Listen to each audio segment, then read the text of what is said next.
What's going on, everybody? It's KGC here, the host of the KGC Show, and today I am joined by a Spokane legend in the music industry. And what I mean by that is this man has been the host of a great festival that we'll be talking about, and also he's just a great singer-songwriter with some great songs, and so I'm honored to have him here today. Please give it up for my friend Rusty Jackson. Rusty, how you doing, sir? I'm doing great. Thanks for that introduction, Caden. Well, it's great to have you on the show today. Well, you're making me blush a little bit. Where are you calling us from today? My house here in Otis Orchards. Washington, Yep, yep. for the PNW people. So we're doing a local show here today. Yeah. Um, Rusty, I'm fascinated about your music career, and I want to talk to you about all of it, but I got to know how you got started in music. Well, I'll give you the short version. When I was 8 years old, I saw a movie that they made about Hank Williams Sr., and I was pretty fascinated by it. I thought that was the first time I realized there was such a thing really as songwriting. And I already knew that I liked music, but when I saw that movie, I thought, wow, maybe that's something I could do.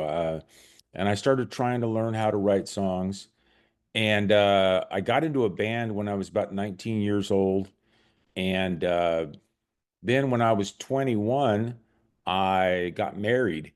And I just kind of made this, decision like, well, maybe, I better just focus on getting a real job and everything. And I did that. And fast forward about 25 years, 30 years, I was all my kids were grown and out of the house.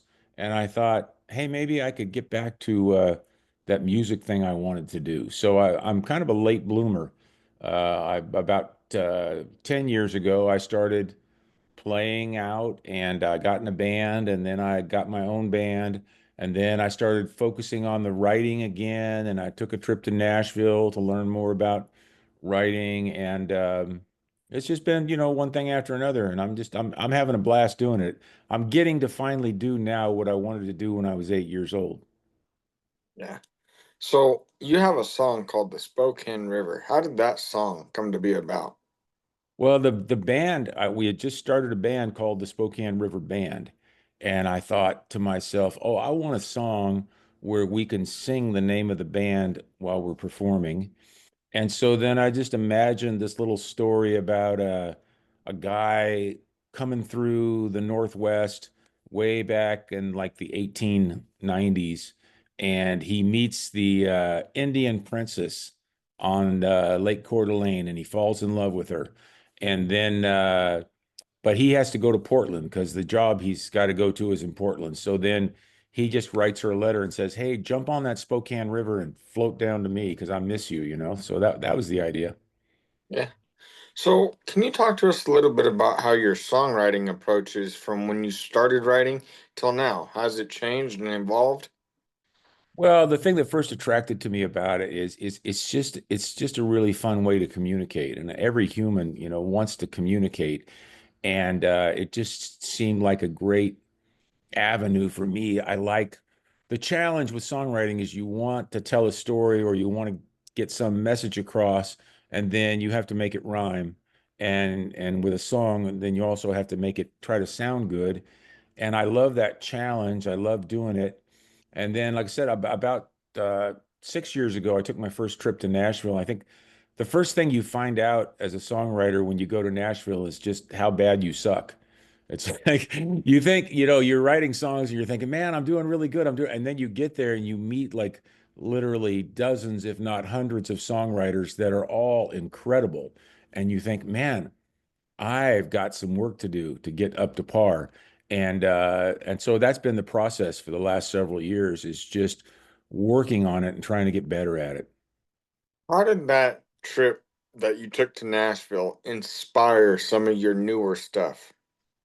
Well, part of it was just learning about how these guys in Nashville craft their songs to make them more memorable and to make them, something that's going to catch somebody's attention, right? And so I've spent more time now trying to figure out. There's this guy. I saw you did an interview with a guy named Marty Dotson.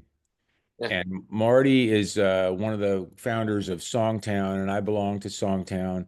And Marty and Clay, they have this saying about when you write a song, it has to have what they call the give a shit factor. In other words, somebody hears it, there has to be something about it that grabs people. And so I wrote a song last year called She Likes to Be on Top. And that the whole idea behind that was I thought the title of the song will make people go, "Hey, I want to hear that song." Yeah. So that kind of thing. Yeah. What for you is the best part about music? Well, it's the feeling that I get when I hear it and when I play it. I mean, it's serotonin, I guess, or something's going on in there. But when I almost everybody I've ever talked to will say they love there. I've met a few people who said, "No, I don't really care anything about music," but most people love it because it does trigger these emotions and it triggers these chemicals in your brain. And when you get a chance to play with a band, and then the band hits one of those moments where everything's kind of working together, it's really just a lot of pleasure involved in that. Yeah. So, like I said at the beginning of the show, you are a part of a festival that I've noticed about the Hagfest West. And Yeah. what it is, it's a tribute to Merle Haggard. What inspired you guys to start doing that? Well, I grew up a big fan of Merle Haggard. I grew up down in Southern California, close enough to Bakersfield to really, really identify with Buck Owens and Merle Haggard. And then he passed away in 2016. And I thought, somebody ought to do a Merle Haggard tribute. Merle Haggard did tributes when he was alive. He paid tribute to Bob Wills and he paid tribute to Lefty Frizzell, and so we did one. The band I was in, the Spokane River Band, did a tribute to Merle Haggard, and we did it a couple of times. And then in 2019, got this idea like, why don't we just take this up a level instead of just doing the tribute at a bar or at a club? Let's do it at the Bing Crosby Theater. And so we took it to the Bing Crosby Theater, and I put out the word, hey, we're doing a tribute to Merle Haggard, and about 30 other artists showed up and paid tribute to Merle Haggard. And it's kind of gone that way ever since. We've just built on it from there. And I found that a lot of other country artists and even some non-country artists are big Merle Haggard fans. A lot of blues artists love Merle Haggard. It's just kind of there was something about his writing that really turned people on. Yeah. What do you feel, or why do you feel the need to keep real music alive here in the Pacific Northwest? Well, I mean, it's what I've chosen to do right now in this season of my life, right? I'm out playing music, so I've got a vested interest in keeping live music alive because it's what I'm doing. And there's a lot of things going on right now. Of course, for years, for decades, uh, recorded music has sort of taken some of that space up with DJs and stuff. And DJs are great. DJs provide a great service, but there's something different about humans making music in a live atmosphere. Like I said, it definitely creates some very exciting moments. And there's a lot going on right now with AI, and AI engines are writing songs and stuff now. But we'll just see what happens with that. But humans being creative, there's really no substitute for that. Yeah. I'm excited about the Hag Fest. Are you guys doing it next year? Yes, we are. Well, I would love to come see the show and Hit me maybe. up. Hit me up. I'll get you passes. I'll get you backstage passes. Well, how about we bring some coverage to the show? That would be And awesome. That would be totally awesome. yeah, we'll bring a field trip for next year, Yeah. and we'll come do media for that show. We haven't got the date yet, but it looks like this last year we did two shows, and I think we're going to do that again. We'll probably do one at the Spokane Tribe Casino and another one maybe over at the Croc Center in Coeur d'Alene. Yeah, yeah. Just keep me in. I'll keep you in the loop for sure. Yeah, and but anyway, other than that, what's one piece of advice that you have received that you try to apply for artists coming in that ask you for advice? Well, let's see. The best piece of advice I ever got when I was a young musician was, and I was playing bass at a jam session where that's where I learned how to play was at this jam session that used to happen down in LA. And of course, like I was a guitar player who had converted to bass because there were way too many guitar players and not enough bass players. And I was playing the bass like it was a guitar. And we were up there playing a song and we got done and this drummer looked over at me and he said, "Hey kid, we're not getting paid by the note." And that's when I realized, okay, it's not how much you can play, it's how well you play it. And there's such a thing as, being restraint and just playing what the song needs, not just trying to play everything you feel like you want to play. And but the biggest advice I give to people trying to break into uh, the music business locally is go out to the jam sessions, go out to the open mics, try to meet other musicians, and just make yourself known, make yourself available. And the hardest part of the business, honestly, is getting the gigs, which is actually just a sales job, right? If you've ever worked in sales, you know what I'm talking about. It's numbers. It's like you have to make a certain number of contacts and then you have to get information to them.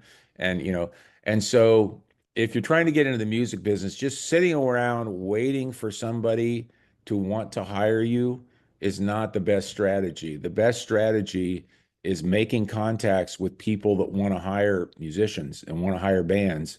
And then once you've got a gig lined up, all the musicians in the area will beat your door down to get in on it with you. So work on making contacts where you can get hired, and then the rest will come naturally. Yeah, I understand that a podcast friend of ours, Dewey Derone, has played for the festival. What is working with Dewey like? He's great. Oh my gosh, Dewey's got a tremendous background. Everybody knows he's played with the Oak Ridge Boys, and I think he's going to do a little spot with the Oak Ridge Boys at a concert coming up pretty soon here at the IBC. And he's fantastic. I mean, let's face it, the guy's done it all, and he's still got the chops, and he still sounds great. Yeah. And I just watched him play for the first time besides playing Bobby Sue the other night, and man, he doesn't let his age get to him. He's still rocking. Nope, nope, he's a hero. Yeah, Yeah, he is. So we love you, Dewey. We yep, hope you and hope you can join us this next year for the festival. We would love to hear you play. yeah. Um, He what did has he did Hagfest in 2022. The last time I seen him doing Hagfest.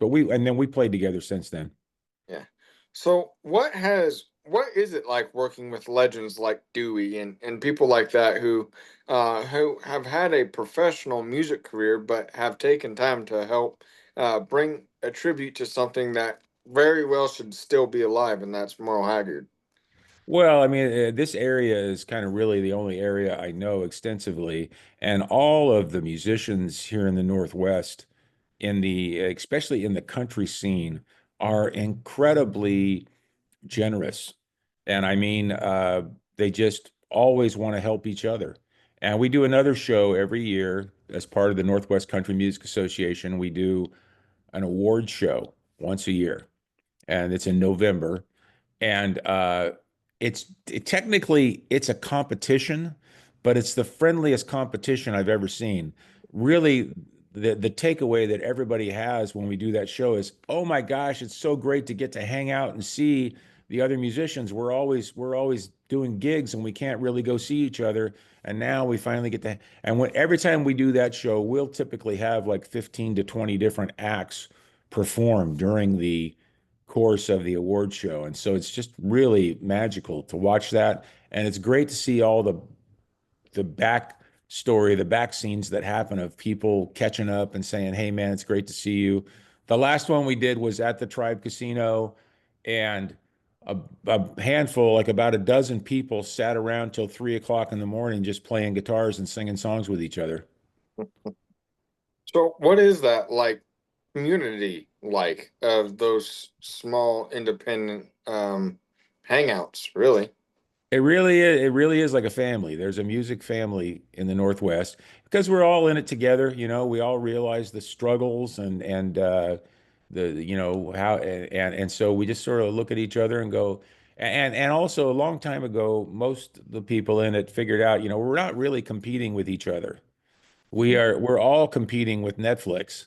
We're all doing shows, but there's 99% of the people are sitting at home. So it's not that we need to try and grab each other's fans. We're trying to get more people excited about coming out for live music.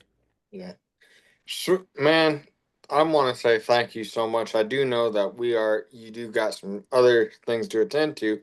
But before we let you go, I do want to say to make sure you go to rustyjackson.com. I know that kind of just spoiled my last question, but you guys go to rustyjackson.com. Keep up with all of his music, his dates, his merch, his everything. Make sure you guys go are able to see this incredible man and his Rusty Jackson band. It is one of the best shows that you'll see, and I ain't just saying it because he's here. I really do enjoy seeing him, and I hope to make it out soon to one of your shows. Yeah, well, I appreciate that, Caden. And yeah, it's a work in progress always. And we one of the things I do a little bit different is almost every local musician gets a few bars and breweries and restaurants and festivals and things. And then I create my own shows too. So we just did one last Friday called Honky Tonk Rodeo at a little venue in Coeur d'Alene. And a lot of times what we do is we just rent the venue and then we sell tickets so we can pay the rent on the venue and pay the band. And so in addition to doing the club dates and the festivals and all those things, which we love, we do our own little shows. And the biggest reason we do that is because when you're playing a bar or a club or something like that, it's like every people are there to socialize, they're there to dance, they're there to eat and drink and all those things. And they like the band, they'll give you a little bit of attention. But when we do these shows where we rent the venue and we sell the tickets, it's more like a concert and people come in and they sit down and they're there for the show. And that's just a better experience for me and for the other musicians. It's like we're finally getting to show off and say, "Hey, look at this music that we've worked on and we want to present here tonight." And it's just a really fun experience for us. Yeah. And I Man, think for the people too, I think some of the people that come to those shows, that's part of the reason they come is because they want to see live music, but they don't necessarily want to go into a noisy place where everybody's dancing and having a lot. The dancing is great, but so they want to come in, they want to sit down and actually be entertained, and we love doing that. yeah. That's one of the coolest things that I get to hear is like how independent artists, find their shows that they do, and like Mhm. how you rent out one venue and then make a little show amongst it's crazy how you do it. But man, thank you for taking time out of your schedule to come here and Oh chat. man, I can't thank you enough, Caden. I've followed you, I've looked at your podcast. You're doing great work, and I really appreciate you having me on. Well, brother, I'll get you back on anytime you want and or need. Call me and let me know, and I All got this right, spot. man. All right. But But will you stick with us to do a rapid fire Q&A? Sure. Let's have a little fun. What's one of your favorite songs you've written? My all-time favorite, I guess, has got to be Living in Idaho. And just because we've had so much fun with it, and I said I live in Otis Orchards now. It's funny, I just moved last year. I lived in Idaho since 1994, and it was kind of a joke in the beginning, like let's talk about what it's like living in Idaho versus maybe living over in Washington. And but I still, even though I moved to Washington, I still get to do the song. What's been your favorite memory of doing your job? Like a certain fan exchange that sticks out to you? Well, it's hard to single one out, but it's and it always surprises me because I'm such a fan myself, and so I have all these great heroes that I grew up with and listened to, and some of them have passed on and everything. And so when people just come to our shows and they come up afterwards and they say, we love you, it was great and everything, it just always really warms my heart. I love it.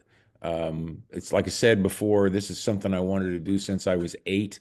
And so getting to finally do it after spending several years not doing it is just really amazing to me. What is what's your favorite book that you've read? Well, not counting the Bible. The Bible is my favorite book, but some of the great books out there that I've read have to do. Now, when I was working not in the music industry, I was doing software development, and I got interested in the world of marketing because it always surprised me how certain software products would sell better than other products, even though they weren't necessarily better software. And so I thought, what is this business of how advertising people make people want something? And so I read this one book one time. I think it's called Kill People, but it was a misleading title, and it was just all about really smart, down to earth, practical ways that you can win friends and influence people, I guess. Um, what's one thing that you want to be remembered by? Well, I guess the main thing is if there's anything is that I'm living my best life. I'm at an age where most people really start to slow down, and instead I'm doing more now than I've ever done, and I kind of expect that next year I'm going to do more than I did this year. So, and I've taken some steps to really improve my health in the last several years, and I'm just trying to make these years the best years. Amen. And final, but most important question. I know I broke it earlier, but where can people go and keep up with you? Well, I did that, rustyjackson.com. I I bought that domain name early on. It actually cost me $850 because it wasn't available, but somebody had it and they were selling it. And I don't like having to carry business cards with me and everything. So whenever somebody says, "Do you have a business card?" I just say rustyjackson.com. And it literally, it has everything out there, including ways to contact me. But I that's the easiest way to find out what's going on. There's a calendar on the website that literally has every public date we're doing. I always keep that calendar up to date. I never slack off on that. Amen. So make sure that you guys not only go to rustyjackson.com to make sure that you guys catch him at an event or state near you. And make sure that you guys go to Hagfest 26. Please Let me make say sure that one thing. The next really sort of big show we're doing a bunch of stuff over the summer, but September 19th, we're doing a show called The History of Country Music at you. the Kroc Center in Coeur d'Alene. Tickets just went on sale a couple of days ago, and it's 1927 to 1977. We trace the Carter family, Jimmy Rogers, Bob Wills, Ernest Tubb, Hank Williams, Merle Haggard, Johnny Cash, Waylon and Willie. We just walk through that history, and so we do the songs, and we have a narrator that sort of explains how country music has evolved since those early days and what happened during that 50-year period. And I've done that show. This will be the fourth time I've done that show. It's one of the most enjoyable and I think most entertaining shows that we've put together. Um, Make sure, please go check that out. Yep. And it's probably going to be linked on rustyjackson.com, It'll right? be there. It's out there for sure. Yeah. So just go there and make sure that you're there. I hope to be there Yep. as the first time just hearing it. So Yeah, uh, yeah. Come on I, out. You can do coverage on that show too. yeah, I will do as much coverage as you guys want. But All right. I do want to say thank you, Rusty, so much for coming on the show and chatting with us today. And what a big fan I am of you and your music. And keep doing great. And can't wait to hopefully get you back on one time. That sounds great. Thank you. Well, thank you guys, and thank you guys so much for watching the KGC show. And what better way to have a conversation than with Spokane's own Rusty Jackson? We love you guys, love one another, and we'll see you on the next one with whoever I can pull out of this big ass jacket of mine. See you on the next one. Thank you, everybody.